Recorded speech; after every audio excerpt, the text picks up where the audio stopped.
Welcome again scholar Astavid Ahmed. क्या आप भी ऑस्ट्रेलिया जाना चाहते हैं, वो भी फ्री, और आपकी टिकट भी जो ऑस्ट्रेलियन गवर्नमेंट पे करे? तो आज हमारे साथ डॉक्टर जिशान अहमद मौजूद हैं, जो कि ऑस्ट्रेलिया में पीएचडी होल्डर हैं और उन्होंने फुली फंडेड स्कॉलरशिप विन किया है और ये पाकिस्तान से सीधा ऑस्ट्रेलिया आए हैं। चले आइए, बगैर टाइम वेस्ट किए इनसे बात करते हैं। सबसे पहले जिशान अहमद, थैंक यू, आपने हमें टाइम दिया, हमारी ऑडियंस को टाइम दिया।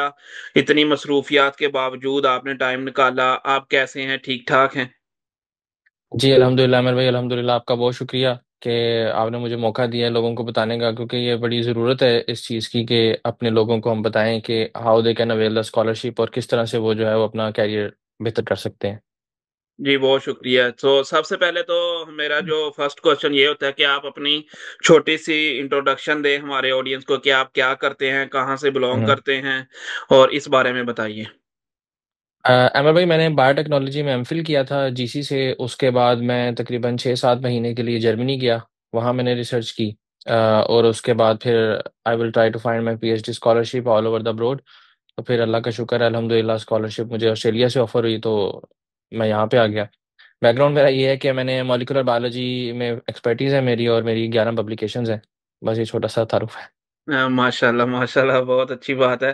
तो हम स्टार्ट करते हैं पहले क्वेश्चन से, कि ऑस्ट्रेलिया में पीएचडी और मास्टर स्कॉलरशिप ही क्यों? आपने ऑस्ट्रेलिया ही क्यों चूज किया? क्योंकि आपकी जो प्रोफाइल है उसके मुताबिक तो आप दुनिया के किसी भी कोने में जा सकते थे।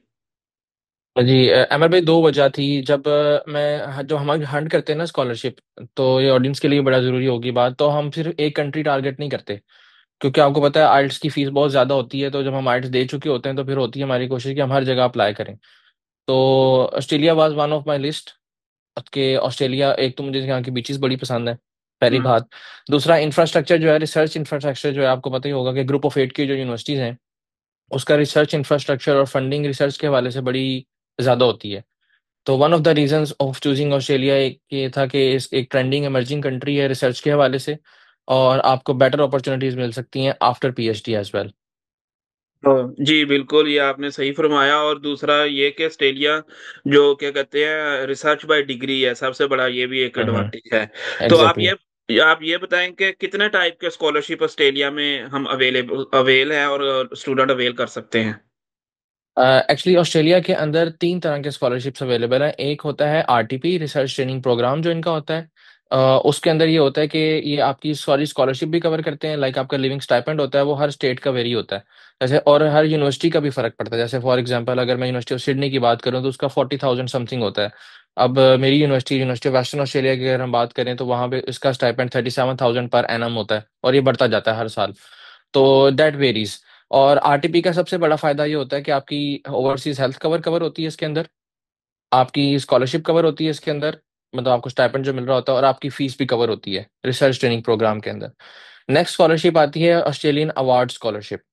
ये थोड़ी सी होती तो दोनों ही कॉम्पिटिटिव है, लेकिन ऑस्ट्रेलियन अवार्ड में ये होता है कि सेम सारे सिनारियो होता है, और आपको ये सारी जो चीज़ें मिल रही होती हैं इसके साथ बेनिफिट ये मिलता है कि गवर्नमेंट जो है वो अभी आपको असिस्ट कर रही होती है कि टॉप अप स्कॉलरशिप्स थोड़ी सी आपको जो, अगर उसके लिए भी आप एलिजिबल हो जाते हैं।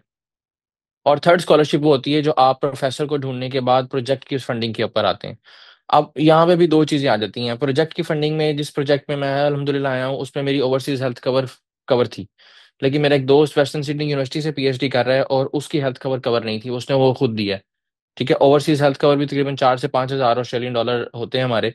तो हमारी कोशिश ये होनी चाहिए कि हम सबसे पहले तो कोशिश ये होनी चाहिए हम सबसे पहले प्रोफेसर ढूंढें और आरटीपी की तरफ जाएं, which is the most suitable scholarship for everyone.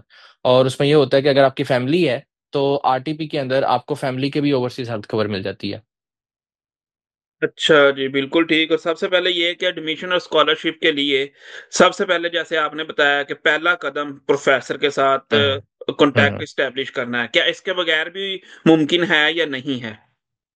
नहीं अहमद भाई, इसके बगैर बहुत मुश्किल है, बल्कि नामुमकिन ही है कि आपको स्कॉलरशिप मिले। क्योंकि जब आप कोई भी एप्लीकेशन फॉर्म फिल करना शुरू करते हैं ना पीएचडी की स्कॉलरशिप का, क्योंकि मैंने अल्हम्दुलिल्लाह यूनिवर्सिटी ऑफ सिडनी से भी मुझे ऑफर आई थी, यूनिवर्सिटी ऑफ वेस्टर्न ऑस्ट्रेलिया से भी थी, ग्रिफ्ट में भी मैंने एप्लीकेशन पुट की थी, और एक और यूनिवर्सिटी थी एएनयू, ऑस्ट्रेलियन नेशनल यूनिवर्सिटी।